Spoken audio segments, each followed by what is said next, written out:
Tim Liputan Kompas TV.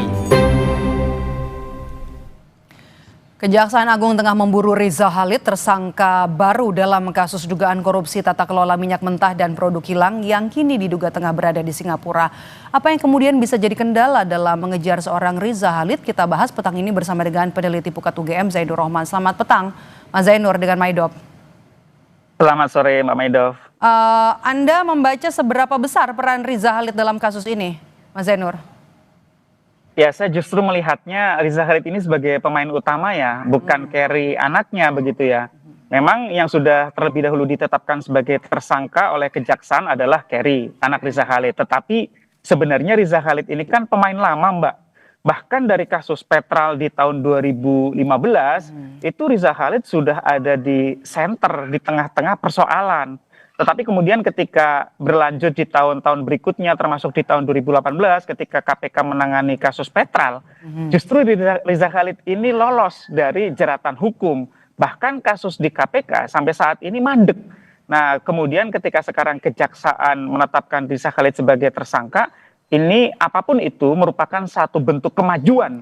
Meskipun kita tahu ya, ini tidak akan mudah ke depan, Mbak Maidov. Kenapa? Karena posisi Riza Khalid berada di luar negeri, berada di Singapura. Tentu bukan hal yang mudah untuk menangkapnya, mengekstradisinya, dan menghadapkannya ke muka sidang. Tetapi setidak-tidaknya ini merupakan satu bentuk kemajuan yang pertama untuk bisa mengungkap ya kasus-kasus korupsi di Pertamina dan anak perusahaannya, termasuk di Pertamina Patraniaga.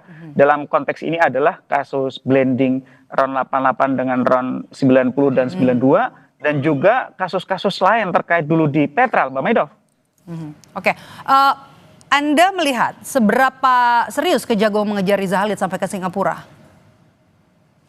Ini harus cepat ya. Kenapa? Karena kan orang itu bisa berpindah-pindah dari satu negara ke negara lain, Pak Maidov. Indonesia harus segera mengirimkan permintaan ekstradisi kepada otoritas Singapura agar otoritas Singapura bisa segera melakukan penahanan.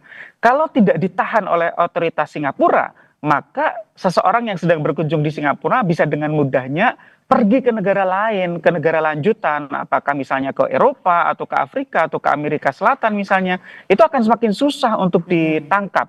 Oleh karena itu, Kejaksaan Agung harus segera mengirim permintaan untuk ekstradisi bekerjasama dengan Central Authority, yaitu Kementerian Hukum, ke pemerintah otoritas Singapura. Oleh karena itu, ini harus segera disusun ya permohonannya, permintaannya, bahwa Riza Khalid ini diduga melakukan satu tindak pidana korupsi, dilengkapi dengan alat-alat bukti yang dimiliki oleh kejaksaan, kemudian nanti dengan surat dari Jaksa Agung, kemudian dikirimkan kepada Kementerian Hukum meminta kepada Singapura untuk segera menahan. Nah, nanti akan dilakukan proses di internal otoritas Singapura, Mbak Maidov, yaitu akan dinilai oleh badan peradilannya apakah permohonan ekstradisinya itu beralasan menurut hukum, apakah syarat-syarat formil materialnya terpenuhi atau tidak. Tetapi memang ini harus cepat, harus segera, karena ini sangat besar risikonya Riza Khalid loncat lagi ke negara lain, Pak Maidov. Itu juga berkaca pada kasus-kasus buron warga negara Indonesia lainnya yang juga mungkin ditangani oleh penegak hukum lainnya. Contohnya di KPK, Paulus Thanos dari tahun 2019,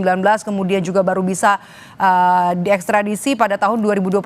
Butuh waktu 6 tahun. Ini yang kemudian bisa jadi catatan ya bagi Kejaksaan Agung kalau serius untuk mengejar Riza Khalid sampai ke Singapura. Iya, Mbak Maidov. Kalau Paulus Thanos itu posisinya ditahan oleh otoritas Singapura. Riza Khalid sampai sekarang kan belum ditahan oleh Singapura gitu ya.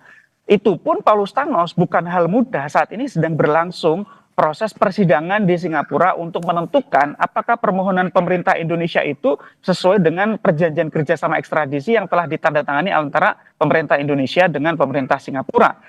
Oleh karena itu sekali lagi, ini sangat butuh kerja cepat agar Riza Khalid bisa ditahan oleh pemerintah Singapura. Nanti Indonesia bisa memohon untuk ekstradisi. Itu pun akan dinilai dulu oleh pengadilannya apakah beralasan menurut hukum atau tidak. Nah, nanti kalau sudah berhasil dipulangkan ke Indonesia, maka Riza Khalid harus dihadapkan ke muka sidang agar apa? Agar sangkaan dari kejaksaan itu bisa dibuktikan di depan meja hijau, itu akan sangat mendukung upaya untuk membersihkan, dikelola dengan tata kelola yang bebas dari korupsi yang akan bisa menguntungkan rakyat dan bangsa Indonesia, Mbak Maidov. Baik, terima kasih sudah bergabung bersama kami, peneliti Pukat UGM, Mas Zainur Rohman. Sehat selalu, Mas Zainur.